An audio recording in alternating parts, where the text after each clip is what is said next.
राज्यसभा चुनाव में दूसरी बार उम्मीदवार बनाए गए नीरज डांगे के साथ मौजूद है। नीरज जी नामांकन दाखिल कर दिया है, अब क्या लगता है कि जी सुनिश्चित है? देखिए, ये तो आंकड़ों का गेम है और क्लियर मेजॉरिटी दोनों ही पार्टियों के पास अपने अपने उम्मीदवारों के लिए है। 2 उम्मीदवार वहाँ जो है राज्यसभा में जाएंगे, एक उम्मीदवार यहाँ से राज्यसभा में जाएगा, जो आंकड़े हैं। अब भारतीय जनता पार्टी की जो सिस्टम रहा है, आप देख रहे हैं कि देश में किस तरह से तोड़फोड़ मचाने की कार्रवाई ये लोग करते हैं। और पिछली बार मेरे ही राज्यसभा चुनाव में इन्होंने चौथा कैंडिडेट उतारा था। चुनाव को राजस्थान की जनता पे थोपने का काम इन्होंने किया। तो ऐसे में अगर ये इस बार भी कैंडिडेट लाते हैं तो पिछली बार जैसी हार हुई थी वैसी हार इस बार भी होनी है। क्लियर कट 51 विधायक चाहिए, हमारे पास में अच्छा नंबर है।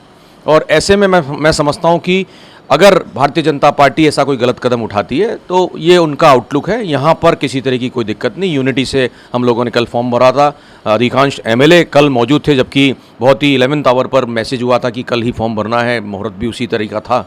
तो मैं समझता हूँ कि किसी तरह की कोई तकलीफ नहीं आएगी।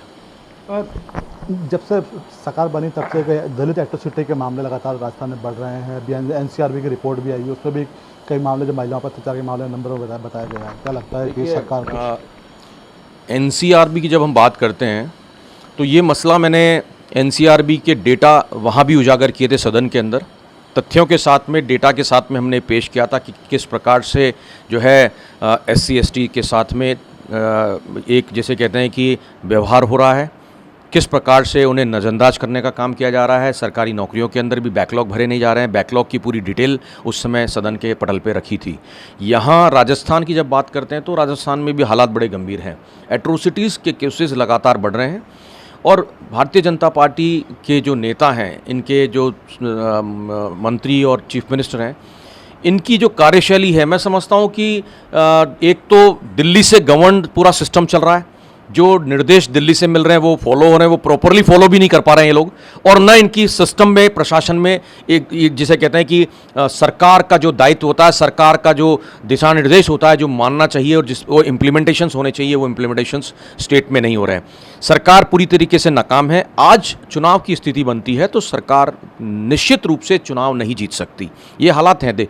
इनके प्रदेश के अध्यक्ष मदन राठौड़, इनके मुख्यमंत्री भजनलाल जी, ये लोग जब जिलों में जा रहे हैं, सड़कों पर काले झंडे दिखाए जा रहे हैं, तो इससे पता लगता है कि जनता कितनी त्रस्त है। ये जनहित के काम नहीं कर पा रहे हैं। सरकार पूरी तरीके से विफल है। इनके मंत्रियों की नहीं चल रही है, इनके एमएलएस की नहीं चल रही है। और जो योजनाएं अशोक गहलोत जी के कार्यकाल के अंदर कांग्रेस के सरकार में थी, उन योजनाओं को बंद करने का काम ये लोग कर रहे हैं। चिरंजीवी योजना का बहुत बड़ा लाभ राजस्थान को मिला, अन्य योजनाएं रहीं, काफ़ी ऐसे काम हुए जिनको राजस्थान के अलावा दूसरे राज्यों में भी इम्प्लीमेंट करने का काम उनके मुख्यमंत्रियों ने किया, भले ही भारतीय जनता पार्टी की वहाँ सरकारें हों। ऐसे में यहाँ जनता अब एक तुलना करने की कोशिश कर रही है कि कैसी सरकार कांग्रेस ने दी थी और कैसी सरकार अब चल रही है। तो जनता ने अपना मैंडेट इनको भले दिया हो, लेकिन अब बदलाव जनता भी चाहती है।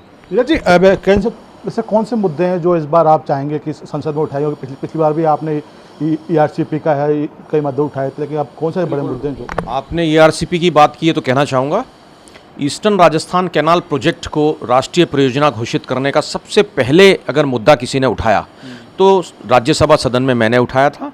उसके पश्चात कुछ और सांसद जो है वो भी जागृत हुए और उन्होंने इस मामले को हाथ में लिया। मैं कहना चाहूँगा कि ये एक ज्वलंत मुद्दा ये ईस्टर्न राजस्थान के लिए था, जहाँ 13 जिलों को पीने के पानी का और सिंचाई के पानी का बंदोबस्त मिलता इस योजना के माध्यम से, लेकिन केंद्र की सरकार ने कोई ध्यान नहीं दिया। पहले कांग्रेस की राजस्थान में सरकार थी, उस समय उन्होंने बिल्कुल उस पर कोई एक्शन ही नहीं लिया। हम लोगों ने मामला उठाया, वो मंत्रालय को गया, लेकिन किसी तरह की कोई कार्रवाई नहीं हुई। इसी तरीके से रतलाम रेल लाइन का मुद्दा मैंने उठाया था, बांसवाड़ा वाला, वो भी पेंडिंग पड़ा हुआ है। 1250 करोड़ का जो राजस्थान का बजट था, राजस्थान के बजट को खर्च किया गया, लेकिन केंद्र ने उसमें भी सहयोग नहीं किया। एयरपोर्ट जोधपुर का मामला मैंने उठाया। नेशनल हाईवेज़ के कई इश्यूज़ मैंने रेज़ किए। देसूरी जो एक बड़ा धार्मिक कस्बा है पाली ज़िले का, वहाँ पे देसूरी नाल में जो एक कि जिस तरह की परिस्थितियां वहाँ पे बनी हुई हैं, अनगिनत हादसे वहाँ पर होते हैं। आज़ादी से लेके अब तक कम से कम 125 के आसपास जो है मृत्यु वहाँ पे दुर्घटनाओं में हो चुकी हैं। ऐसे में संवेदनशीलता केंद्र की सरकार को दिखानी चाहिए थी। इस बारे में मैंने प्रधानमंत्री को पत्र लिखा, नितिन गडकरी से व्यक्तिगत रूप से मैं मिला और स्टेट हाईवे, नेशनल हाईवे के इशू के अंदर उनको दबाने की कोशिश की, लेकिन जब हम लोगों ने मामले को उठाया, बाद में उसमें डीपीआर भी तैयार हुई। तो ऐसे जनहित के मामले हम लोगों ने उठाए, आने वाले वक्त में इनको आगे बढ़ाएंगे। जैसे पाली, जालोर, सिरोही के अंदर वहाँ पर स्वास्थ्य से संबंधित बड़ी तकलीफ़ें देखने को मिलती हैं। कोई दुर्घटना, कोई एक्सीडेंट या कोई बड़ी बीमारी ऐसी हो जाती है तो पालनपुर, डीसा उस साइड के अंदर जाकर के इलाज लेना पड़ता है। उसके लिए भी मैंने कहा कि एम्स जैसी अत्याधुनिक इंस्टीट्यूशन अगर मेडिकल का कोई वहाँ पर आएगा तो उसका बहुत बड़ा लाभ उस क्षेत्र को मिलेगा। तो ये तमाम मुद्दे सदन में उठाए, इनको आगे हम बढ़ाने की कोशिश करेंगे। जो नहीं हो पाए उनको पुनः हम लोग बात करेंगे उस बारे में। और नए मसले हाईवे से रिलेटेड, रेल लाइन से रिलेटेड, पेयजल से रिलेटेड, एजुकेशन से रिलेटेड, आज एजुकेशन की व्यवस्था पूरी तरीके से चरमरा गई है। पेपर लीक हो रहे हैं, नीट एग्जामिनेशन जो है, जो बच्चों का भविष्य निर्धारित जहाँ से होना है, वहाँ स्टूडेंट नीट के एग्जामिनेशन पेपर्स लीक होने की वजह से आत्महत्या तक को मजबूर हो रहा है। तो कौन जिम्मेदार है? रेस्पॉन्सिबिलिटी जो है इम्पोज होनी चाहिए कि कौन जिम्मेदार है। एनटीए के अधिकारी अगर है तो उनके खिलाफ एक्शन होना चाहिए। अगर केंद्र सरकार के मंत्रालय के लोग इन्वॉल्व है तो उनके खिलाफ एक्शन होना चाहिए। मंत्री इसमें जो है संज्ञान ले, मंत्री को तो इस्तीफा देना चाहिए, इसमें मिनिस्टर को हटाया जाना चाहिए और इस पर सख्त कार्रवाई जो है प्रधानमंत्री को करनी चाहिए। प्रधानमंत्री कोई बयान ही नहीं दे रहे हैं, इस पर कोई लेना देना ही नहीं है उनको, और कह रहे हैं कि पेपर लीक की मॉनिटरिंग प्रधानमंत्री खुद कर रहे हैं। कैसे होती है मॉनिटरिंग? मॉनिटरिंग होती तो सबसे पहला उनका निर्णय होता कि मंत्री को हटाते वो। कांग्रेस शासन में इस तरह की कोई परिस्थितियां बन जाती थी अगर, तो तुरंत प्रभाव से मंत्री के खिलाफ एक्शन होता था, बदलाव होता था, जनता में एक मैसेज जाता था कि सरकार जनता की चुनी हुई सरकार है। ये मैसेज नहीं है आज। राहुल जी ने एक बड़ा आरोप लगा, बड़ी बात दावा किया है कि 1 साल के भीतर पीएम मोदी पद पे नहीं रहेंगे, ऐसे इनपुट उनके पास है। क्या लगता है, दम है इन बातों में? देखिए, राहुल गांधी जी ने जब कोई बात कही है, हम पिछला इतिहास उठा के देखेंगे। कोविड-19 को लेकर के 12 फरवरी 2020 को कोविड के शुरू होने की परिस्थितियां जब बनी, तब उन्होंने एक ट्वीट किया था कि कोविड को हल्के में नहीं लेना चाहिए, सरकार को इस पर गंभीरता से विचार करना चाहिए, कैसे इस कोविड से लड़ा जाएगा। वहां गंभीरता दिखाना दूर, सरकार ने ट्रंप का एक कार्यक्रम वहां करवाया और नमस्ते ट्रंप, आप देख रहे हैं कि उस वक्त कोविड की परिस्थितियां बनी ही थी और नमस्ते ट्रंप कार्यक्रम हुआ। गुजरात से शुरुआत हुई, उनका दौरा पूरे देश में हुआ गुजरात को फोकस करते हुए। तो वो नमस्ते ट्रंप ऐसा नमस्ते आया कि कोविड की वजह से लोग बाग जो गले मिला करते थे, मिलते वक्त हाथ मिलाया करते थे, वो हाथ मिलाना, गले मिलना दूर हो गया, वो नमस्ते ही करना पड़ा। वो ऐसा नमस्ते ट्रंप चला। वहां देश को आगाह किया। जहां जीएसटी का मामला, जीएसटी के मैटर के अंदर भी राहुल गांधी जी ने आगाह किया देश को।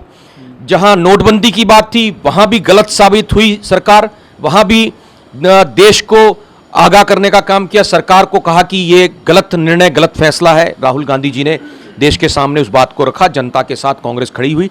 ऐसे तमाम मामलों में जीएसटी के इशू को लेकर के देख लीजिए। आज नीट पेपर लीक को लेकर के भी राहुल जी जिस प्रकार से पूरे देश में मुहिम चलाए हुए हैं, मैं समझता हूं कि ऐसे में पूरा देश, पूरी कांग्रेस सड़कों पे उतरी हुई है। सदन में भी मानसून सत्र में हम उनको घेरने की कोशिश करेंगे। और ऐसे में जहां आपने कहा प्रधानमंत्री, मैं तो कहता हूं कि राहुल जी ने कहा 1 साल का, ये 1 साल के पहले ही निश्चित रूप से जनता इनको बाहर फेंकने का काम करेगी। ऐसी परिस्थितियां बनेगी। 2029 का जो चुनाव होगा वो भारतीय जनता पार्टी के लिए मतलब जो है जिसे कहते हैं कि finish off this regime that will be there. बिल्कुल, देखिए, ये थे नीरज जंग। साफ कहना है कि पीएम मोदी की विदाई है वो 1 साल से पहले भी हो सकती है और 2029 में जो पूरी तरीके से एंटी गवर्नमेंट जो है वो सत्ता से बाहर होगी। जयपुर से विजेंद्र के साथ फिरोज सैफी, ईटीवी भारत।